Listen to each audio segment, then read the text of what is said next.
YSR Congress party Madanapalle constituency party ఆఫీస్లో మన బాబు జగజీవన్ రామ్ వర్ధంతి సందర్భంగా ఘన నివాళులు అర్పించే ఉద్దేశంతో వైఎస్ఆర్ కాంగ్రెస్ పార్టీ మొత్తం శ్రేణులందరూ ఇక్కడ జమ కావడం జరిగింది. ఈరోజు ఇక్కడ వచ్చిన చాలా ఉత్సాహంగా ప్రతి ఒక్కరు వచ్చిన ఘన నివాళులు అర్పించడానికి జమైనారు.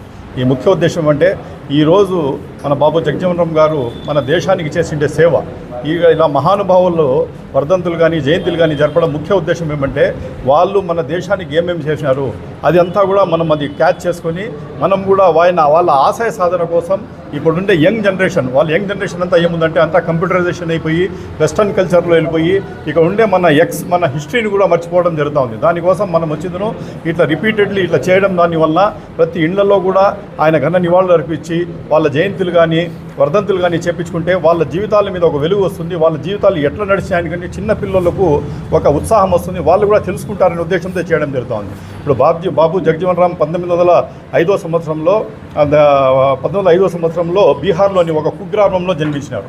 ఆయన వచ్చిందనో ఒక సామాన్య కుటుంబంలో జన్మించేసి ఈ రోజు అయితే పర్వాలేదు కానీ ఆ రోజు కుల విపక్ష చాలా విపరీతంగా ఉండేది. ఆ రోజు అట్టడిగిన వర్గాలకు వాళ్ళకు వచ్చిందను కొన్ని పెత్తందారులు వచ్చిందను చాలా పెద్ద కులాల వాళ్ళు చీప్గా చాలా నీచంగా చూసేవాళ్ళు. ఆ టైంలో ఆయన పోరాడి ఈరోజు ఈ స్టేజ్కు పోయినాడు. సెంట్రల్ మినిస్టర్ అయ్యి వ్యవసాయ శాఖ కానీ డిఫెన్స్ శాఖ కానీ కార్మిక సంక్షేమ శాఖ కానీ ఆ లెవెల్లో పోయి ఉప ప్రధాని కూడా చేసి ప్రధాని రేసులో కూడా ముందుండే ఆయన జీవితం ఎంత పోరాటం చేసినాడు అనేది మనం గుర్తు చేసుకోవాలా. ఏ రకంగా ప్రజల కోసం ప్రతి ఒక్కరూ సమానంగా ఉండాలా, అందరూ కలిసిమెలిసి ఉండాలా, కుల మతాలు అనేది ఏమీ లేవు, మనమందరూ భారతీయులం, మనమంతా కలిసిమెలిసి పనిచేస్తేనే మన దేశం బాగుపడుతుందనే నినాదంతో ఆయన ముందుకు పోయినాడు. కాబట్టి ఈరోజు ఎవరికి ఇది లేకపోతే కూడా ఆయన ఖచ్చితంగా మంచి పదవులు మంచి ఇవ్వక తప్పలేదు ఆ టైంలో. కాబట్టి ఈరోజు ఆయన కెపాసిటీ చూపించినాడు. కాబట్టి ఈరోజు చాలా వరకు ఉండే నాయకులకు ప్రతి ఒక్కరు కూడా ఆయన మార్గదర్శక అయినారు.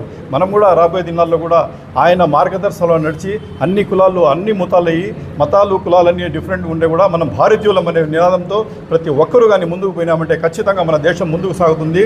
పొరుగు దేశం ఉన్న చైనాని కూడా అధిగమించి మనం ముందుకు సాగుతాం. ఇదే కానీ మనం కుల మతాలు కానీ పెట్టుకున్నామంటే 99% ఇప్పుడు ఆల్మోస్ట్ తగ్గిపోయినాయి.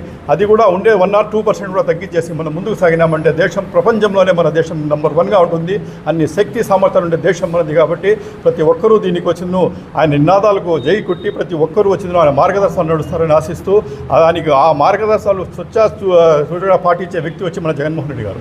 ఏ ఇష్యూ వచ్చినా ఏదొచ్చినా అన్ని కులాలు కలిసిమెలిసి ఉండాలా, ప్రతి వాళ్ళు కూడా కలిసిమెలిసి ముందుకు సాగాలనే ఉద్దేశంతో ఆయన ముందుకు సాగుతారు. కాబట్టి మనమందరూ కూడా ఖచ్చితంగా మన జగన్మోహన్ రెడ్డి గారి ఆశయాలు ఆయన ఏమేమి చెప్పినాడో అది కూడా మనం విని ఆ రకంగా ఈ మన బాబు జగజీవన్ రామ్ ఆశయ సాధన కోసం ప్రతి ఒక్కరూ కృషి చేస్తాను ఆశిస్తూ అవకాశమైన ధన్యవాదాలు.